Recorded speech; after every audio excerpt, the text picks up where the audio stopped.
Good morning. You're listening to WIFO FM in Jesup, Big Dog Country Radio, 105.5 FM. It is now time for the world-famous Butch and Bob Show for this Friday morning, the 6th day of January. And it's brought to you by First Southern Bank, Van's Barbecue, Murphy Builder Supply, and O'Quinn & Associates. Hi, I'm Mandy Yeomans. And I'm Raymond Brown with First Southern Bank. As your locally owned community bank, we're here to help our community grow. Our customers are why we are here. You can tell we want your business. We offer all types of deposit products, personal and business. We have fast, efficient service, and yes, we have online banking too. I'm sure we have an account to fit your needs. Stop by or call us at 912-588-1010 and see how First Southern Bank can help you. We're FDIC Equal Housing Lender. When it comes to barbecue, Van's Barbecue in Jesup is the place to be. A small family-owned business located at 1876 on the Savannah Highway. Van's Barbecue has lunch and dinner specials. Stop by or call to make an order. The number to call, 427-3358. Van's Barbecue's new manager is Sarah Van. Van's Barbecue offers potato salad, coleslaw, baked beans, and don't forget their delicious mac and cheese. Also, check out their shrimp plates, the best in town. Yes, when it comes to barbecue, head to Van's Barbecue, locally owned and operated. Stop by and tell them the Big Dog sent you. Once again, the number to order, 427-3358. Since 1946, Murphy's Builder Supply has been serving the folks of Jesup, Wayne, and surrounding counties with quality products and knowledgeable service. Matter of fact, they feel they sell service first to make sure you get exactly what you need for your home improvement projects. And with each employee at Murphy's being there for 10 years or more, you know you're talking with someone with the experience to help you with building supplies, tools, paint, and all the things you need from a full-service hardware store. The best choice in home improvement is Murphy's Builder Supply, 156 Northeast Broad Street, Jesup. Are you looking for an insurance company that you can call and talk to a live person? Are you looking for an insurance company where you can walk in and talk to an agent? Are you looking for an insurance company that offers multiple companies so they can try and get you the best rate? If you said yes to any of these, then you need to call or come by O'Quinn & Associates Insurance Financial Services. We offer multiple companies so we can find the best fit for you. Give us a call at 385-1000 or stop by our office at 212 South Fair Street right here in Jesup. The following is an exclusive presentation of Jesup Broadcasting, the sports leader in Southeast Georgia.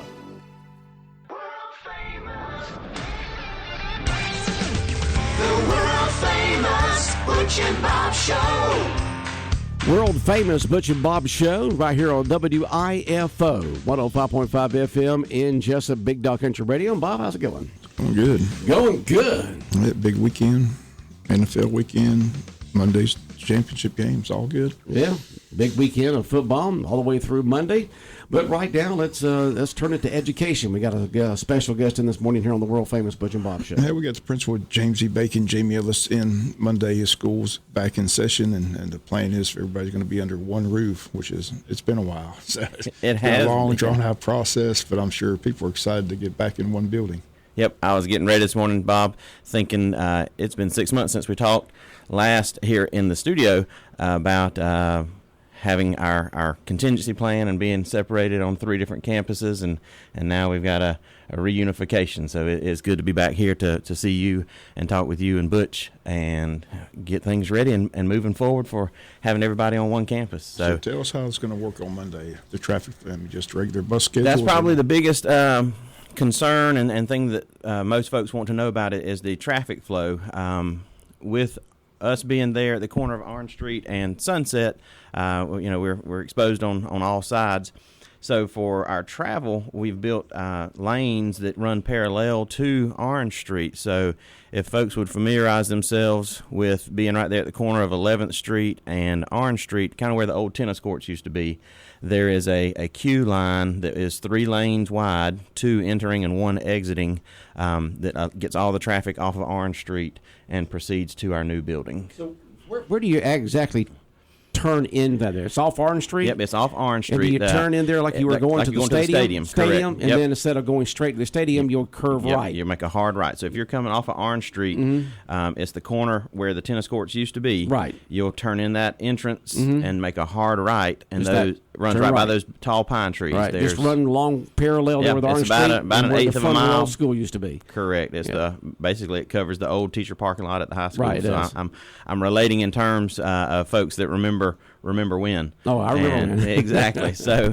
sometimes it's easier to talk in those terms, and then for folks that may not be familiar with that, I try to give them some landmarks and some things to look for on the campus as they approach and depart campus. So are there going to be any special markers there? Yeah, there's going to be people too. People too there at the intersection where correct. Yep, there's going to be some folks there directing traffic, getting folks where they need to be. There will be some barricades, cones that will force traffic to go in the certain lanes. Okay, just turning off Orange Street like you're turning straight to the big gates there at the stadium of the track. And then immediate right. Immediate right once you turn in. Yep, and it's already striped and ready. That's one of the things they've been doing this week is doing pavement striping to have those lanes dedicated for that travel. So the folks will follow those lanes, go all the way up under the portico for our new entrance, there for the administration area, and then follow the lanes back. And then the exit lane runs parallel to the lanes that they came in. I know you've got to be happy about this, and especially, and also the parents and the teachers and the students and everything.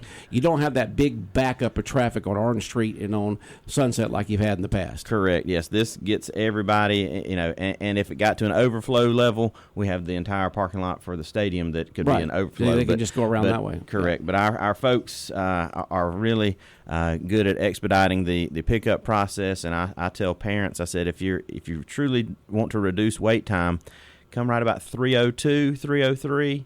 Dismissal is at 2:50. That gives you a kid a chance to get his backpack or her backpack loaded up and get their little things and get down the hall, and they'll be ready for pickup, and nobody will have to wait. That's really good news to be able to do that. And also you've got that cover. Yes. So if it's raining now, if the students won't have to get in and out of the rain to get in their parents' vehicles. That portico cover area will hold right at 4 cars. So, I mean, we could load 2 to 4 cars at a time outside of the weather. Okay. So just joining us, Jamie Ellis, James E. Bacon, Principal in, talking about the first day of school coming up on Monday after the holiday break. But again, it's just been a nice transition. From talking to the school superintendent yesterday, construction's still going to continue with the school, but that's the classrooms are all ready. That is correct. We've got over nearly 50 classrooms ready for 31 homerooms, and then other classrooms that would be for various other activities, whether it be access or computer lab. Media center is an area that will be part of the second phase of construction, so we had to get into the new part first before they can do the demo and reconstruction of the old structures. So it's kind of a two-phase. There are these classrooms the students will be in on Monday. Are they all new?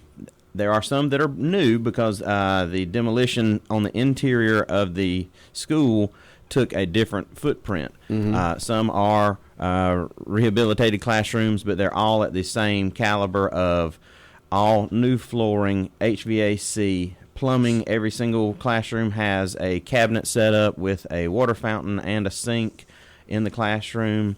New HVAC system, if I didn't say that already.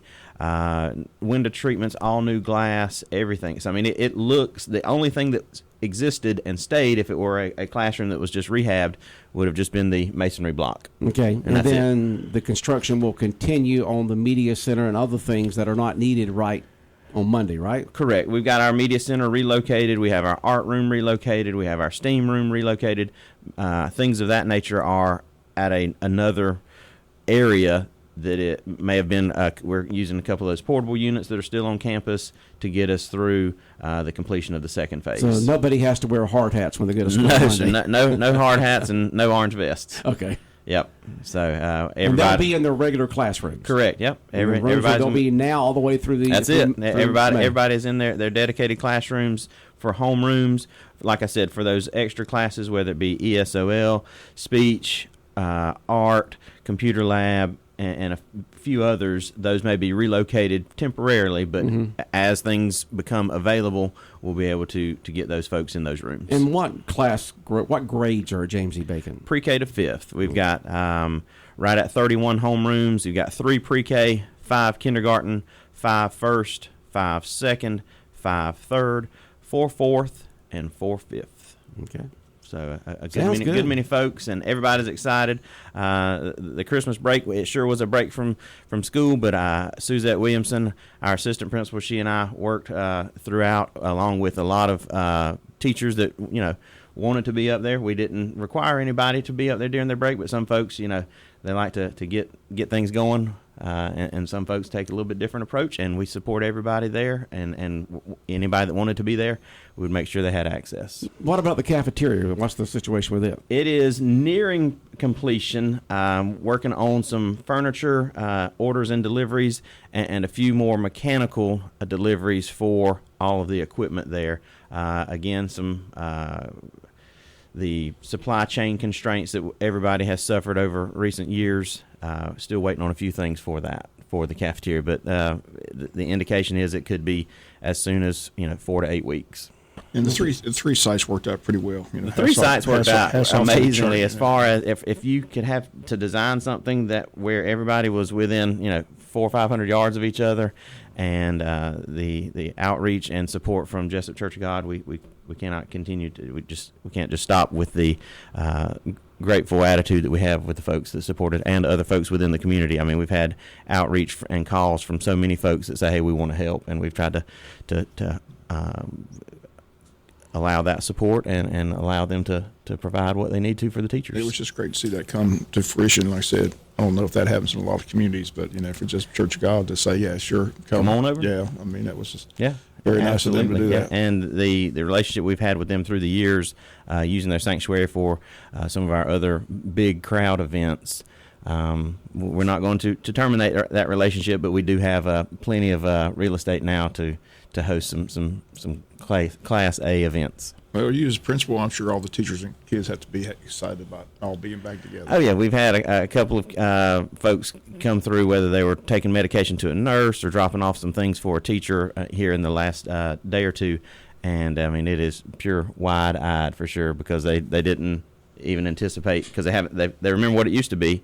Mm-hmm. And for those of us that saw it every single day, we saw the progress. But if you went from not seeing it 6 months to a year ago to seeing it right now, absolutely just astounded. And do they have any idea? I know construction's tough and still material, but is there a completion date? And have they told you when they think it'll be completed? Our most recent construction meeting, we discussed some potential dates. We haven't confirmed a true date because some of those things are supply chain constraints, and we don't want to just put a true deadline date, but it's our goal to, I guess, I'll say that the goal is to have everything completed before resuming the 23-24 school year.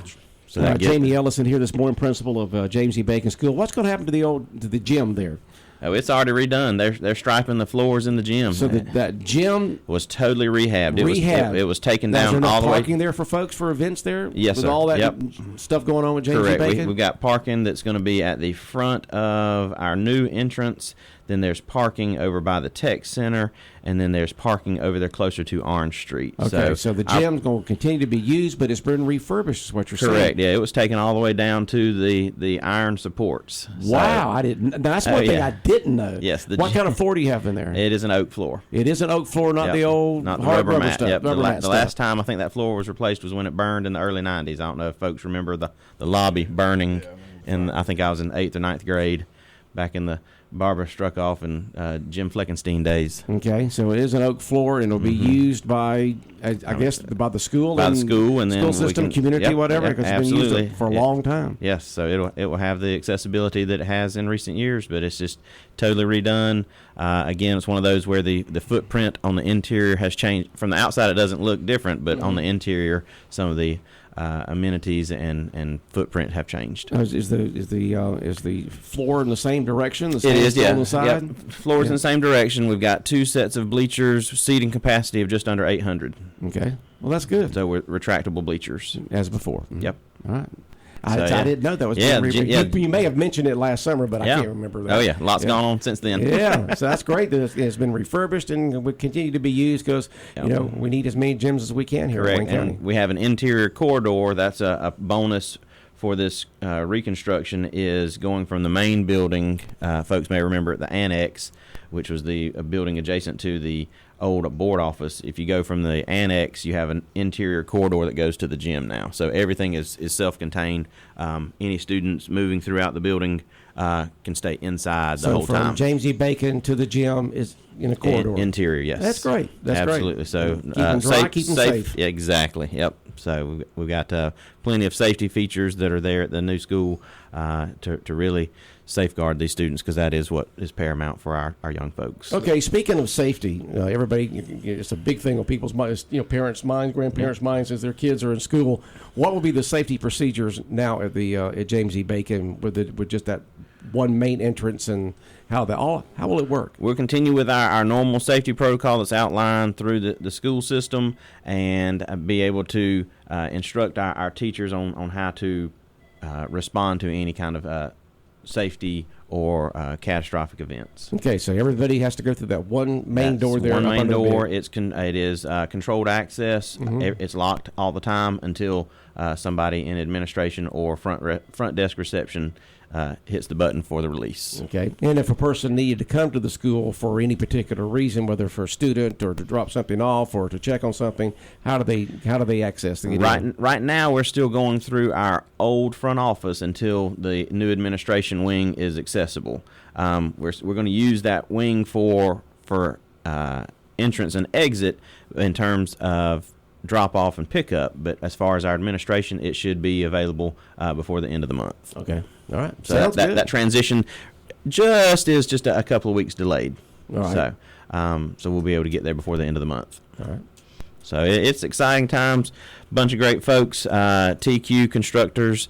Brad Williamson is our site superintendent, and he and I communicate numerous times each day, just making sure everything is where it needs to be. Support from our local community, our Board of Education Superintendent Sean Kelly and staff there at Central Office. We are all, everybody's smiling. Yeah, that building's been there a long time. I moved here, and our family did in 1968 when I was 14 years old, and it was just constructed as correct, yep. as the junior high school That's at that time. I looked at some old plans that were exhumed from the archives, and it was 67 when it was built. Yeah, so, like I said, it was just built. So there's some things that hadn't been touched since 67 until the last year. So I know last time that you were on here, I think it was the last time you were on here, that you talked about some of the things that y'all ran across while you were demolishing on things that you didn't expect to see there, right? Oh yeah, a variety of them. I mean, old student IDs and old school pictures, and homework that got wedged into a locker that then got worked behind the locker wall, stuff like that. Mm-hmm. Just a variety of things that you come across. So, but yeah, so we are truly excited. It's a great facility. You got all kinds of infrastructure and things that you take for granted, and then when you don't have it, you're so excited to have it back. So with great heating and air conditioning, and the roof system is, I know it sounds crazy, but the roof system is absolutely remarkable. You don't hear the rain anymore. So you got plenty of insulation, and plenty. Some of our older roofs, you couldn't even talk in the classroom anytime you had just a light sprinkle. So that kind of rain puts you to sleep. Anyway, exactly. Visiting my relatives and grandparents' house over in Southwest Georgia with them tin roofs on there, man. You hear that rain coming out, it just puts you to sleep. It will, yes. So we've got just really, I can't say enough about how much of a remarkable facility it is, and the support of our community to work with us during these tougher times in terms of getting these 3 campuses set up over the first semester. We've got everything moved out from charter school campus, church campus, and everything's back on one. So we're ready, and the teachers are too. They were full speed ahead. Everybody started showing up at 7 o'clock yesterday morning. Yeah, I know you saw all the cars around the school yesterday. The teachers and administrators there getting prepared and getting the rooms ready, and I know it's a special excitement there at James E. Bacon because everything's new. Absolutely, yes. So when these kids come in, some of them, a couple of them made a couple of tours there towards the end, just moving some things from room to room, and they got to see a couple of wings. But once they come in that main entrance, it is just truly breathtaking. What kind of advanced technology will be in this school versus the old one? Well, it's set up with a Cat 6 cabling, so we've got Wi-Fi throughout the campus and hardwired capabilities. everything from advanced Promethean boards where teacher computers display on a big 6-foot screen in each classroom. We've got everything set up where they can do direct printing from their classroom to central printers on campus, a variety of advancements for the classroom setup. No chalkboards and chalk? No chalkboards and chalk. We've got whiteboards and touch screens. Oh, boy. So, yep. So it's truly advanced. They were testing the intercom system yesterday, and it sounds totally different than what we're used to. It used to be an old, a staticky, crinkly voiceover, and now it sounds just like a cell phone attendant. Like a voicemail. Do the classrooms still have those old round black and white clocks in there where you could see the second hand move like it barely moves when you're in class? Sometimes it moves backwards. But we do have just the standard issue clocks. Yeah, you do. You still have the standard issue. I can't believe that. Yes, things have changed, but not the standard issue clocks. Exactly. So, and those provide some teachable moments. Working those, most kids are used to digital clocks, but still have to have that. I've got some grandsons that have been taught. This is how you. That's what it means when the big hand's here and the little hand's here, because they're used to seeing it right on their screens. A quarter past or half past. Yeah. You say that, it's like what? So we still got the standard issue black and white clocks. Amazing. Yep. That's absolutely amazing. Yep. I can't believe some that. things never change. I know. It is amazing. Yep. Those things move so slow. Yep. It's like it moves 2 hours out in the real world, but in the classroom it only moves an hour. Barely tick-tock. Well, Jamie Ellison here, the principal of James E. Bacon. They started their new classes, had the remodeling, the reconstruction going on for the past long time period here, and now they'll all be back in one building on Monday. Yep, looking forward to it, and there's going to be some information continuing to be published, and my goal is to get a statement published on the school website too that provides the instructions. So if folks did not get that through the parent message system, they can go to the website this afternoon. So and we'll have it published and get everybody. And like I said, there'll be people there and there'll be cones, and we'll welcome them in and we'll get them where they need to be. Okay, sounds good. Very good. I appreciate y'all having me. This Bob, is exciting. Is the old gym still called the Nest? I guess it could be. That moniker still could exist. Sadly, the second level scoring area was demolished, but we can still call it the Nest. I'm fine with that. That's what it used to be called. Exactly. It had that kind of loose cursive writing where it said the press area. I had to climb up there. Like a fire escape ladder that you had to climb up. Get up there and broadcast the games. It was crazy. Yep. Yeah. So. Well, good deal. Well, we appreciate you coming in. If you get us that statement, we'll get that on Monday's news as well. So that'd be good. Very good. Well, I appreciate y'all having me in, and looking forward to some great days at James Bacon. Yeah, sounds great. Okay. Looks nice. Yes, thank you. All right, take care. Jamie Ellis, principal of James E. Bacon Elementary School, in here with us this morning. More of the world-famous Butch and Bob Show in a moment, right here on 105.5 FM, Big Dog Country, WIFO FM in Jesup. South Georgia weather. Here's your WIFO forecast. Sunny today, west winds at 5 to 10, high of 60. Clear mid-30s for tonight. Sunny mid-60s for tomorrow, upper 30s tomorrow night. Sunday, mostly sunny. Slight chance of afternoon showers, high mid-60s. Monday, mostly sunny. Highs in the mid-60s. Tuesday, partly sunny. 20% chance of showers, highs low 60s. Georgia Chief Meteorologist John Weatherby in the Georgia 811 Weather Center. Contact 811 before you dig.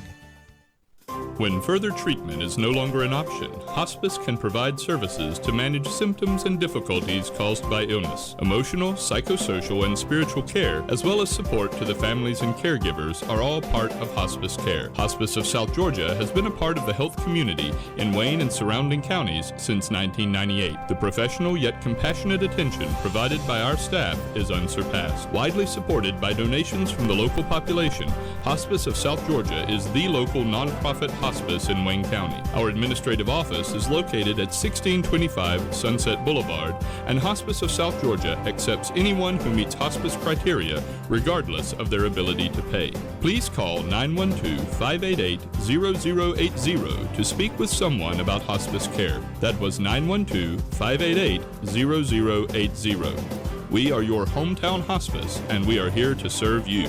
Hospice of South Georgia. working to add life to your days. 105.5 FM in Jesup, Big Dog Country Radio, WIFO. We continue on with the world-famous Butch and Bob show. Well, Bob, how did the Wayne County Chamber of Commerce's Eggs and Issue breakfast go yesterday at Coastal Pines Technical College? It went fine. Like I said, good crowd on hand, a lot of information given, so able to line up Buddy Deluxe for Wednesdays. I told him Bill Workhouse here Wednesdays, but he said he'd be glad to take on Wednesdays, so good. In a couple of weeks we'll be hearing from them. I said they won't be calling next week, but once they get settled in. And they mentioned, Monday's going to be a day where they get in, they say hey, and then they take off because the governor and a bunch of those people will be headed to Los Angeles for the game. Governor's on Paul Feinbaum yesterday talking about the no tailgate policy. Yeah, he's upset about that. He said that's ridiculous. He said if they had it in Atlanta, they could tailgate at the state capitol because it's right down the road. But they didn't understand why the people. You're dealing with California. That's what he said. Different breed. Yeah, that's what Paul Feinbaum said. Could you explain it? He said, "Do you want me to explain California? I can explain California." He said, "Nobody can answer that question." So, but I thought it was interesting. He's kind of upset that no tailgating at a doggone college football game. Yeah, that's un-American. Somebody had the best tweet in there that said, "No tailgating at a college football game is like not praying in church." I mean, what we did. I love that. That was pretty good. That is pretty good. That's it, because we don't have enough digital. That is. I don't know. Have you ever heard such a lame excuse in your life about something? We ain't got enough digital parking spots. I can just. I know Georgians. Somebody's gonna be tailgating. Somebody's gonna have a grill. We're firing it up. We're firing this sucker up. I don't know what's gonna happen to the person that tries that, but I'm sure someone's gonna be out there saying it's time to tailgate. It's gonna be interesting.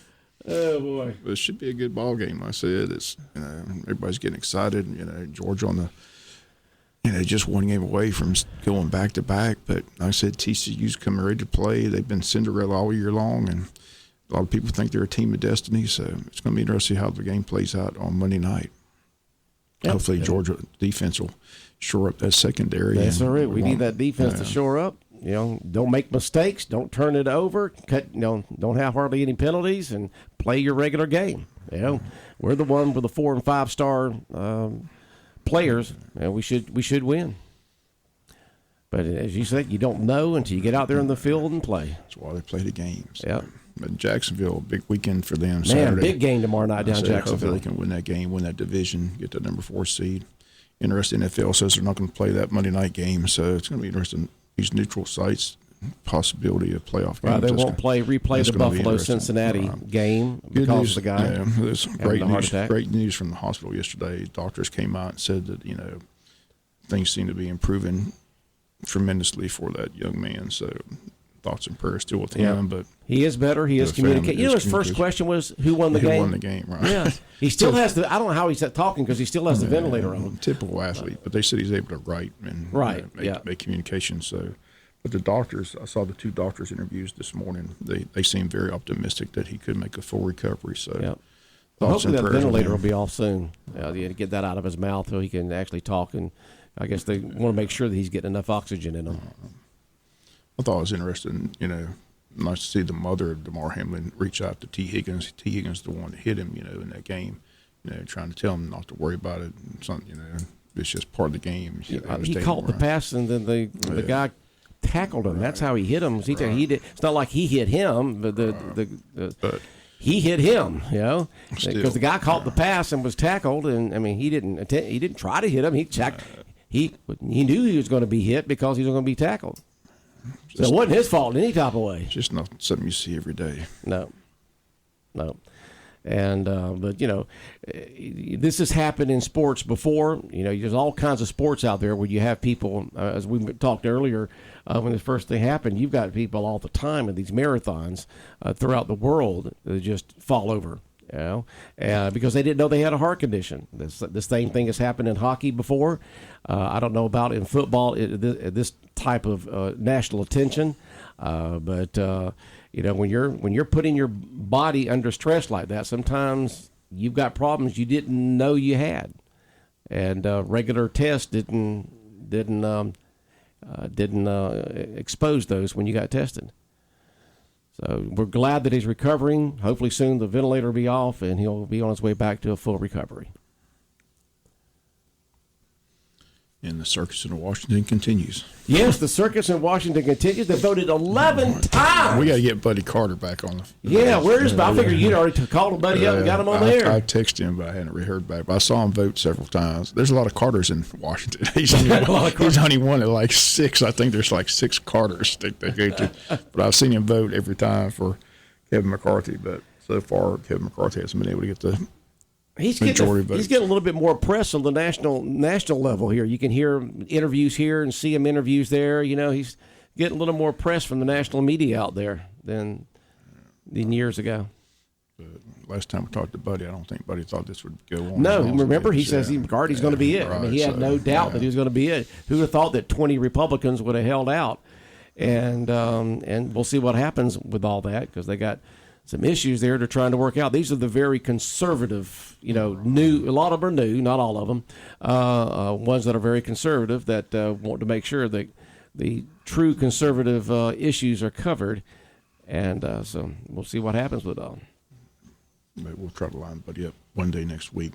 Yeah, hopefully we'll get him on, and by then somebody will be elected, because they can't do squat until. Do you know that a person does not have to be a member of the House of Representatives to be the Speaker of the House? Right. I didn't hear that this morning. Yeah. That's the reason why somebody yesterday said, well, let's make Donald Trump the Speaker of the House. Right. How do you do that? Well, you don't. How does that happen? How can you make somebody the Speaker of the House who's not actually elected to the House? I didn't know that. I have to look back at the rules and regulations and Constitution, that kind of stuff. On Monday's Butch and Bob show, we're going to have Joe Roddy in here, because Joe, of course, knows more about TCU than probably anybody in Wayne County, since his daughter goes to TCU and he's been to several games. So we'll get to full. You're bringing on the opposition in here? Well, he's really, is he going to be wearing their? Joe's a dog. Joe's a dog. Joe's a dog, but he knows all about TCU. So Joe's a dog fan. We'll be able to break down the game and get his perspective on the game. So I said that'll be a fun show Monday. Okay. Joe Roddy. Let us know all about the Horned Frogs and what we can expect from them. Okay. All right. And then we'll try to get Buddy possibly Tuesday. I said, got to get a hold of him, find out. Hopefully it's over by Tuesday. Hopefully it's over by then. Hopefully it's over by today. They need to get that done, get on to the to the work business of the at hand. One way, fashion, or another. They get this done, get on the regular business, because they got to swear in all the new members. They're not sworn in yet. Right. Yeah. It's a mess. It is a mess, but it's democracy and work. You just keep working at it, and then, at least you don't have somebody up there, just dictating everything to everybody. You're going to do this and you're going to do that. So it's just a process they're going to have to go through. But it's an historic process, something that hadn't happened over 100 years. Famous song from the 1776, Politics and... That's what it is. That's right. All right, Bob. Have a good day. See you. All right, the world-famous Butch and Bob Show right here on WIFO, brought to you by First Southern Bank, Van's Barbecue, Murphy Builder Supply, and O'Quinn & Associates.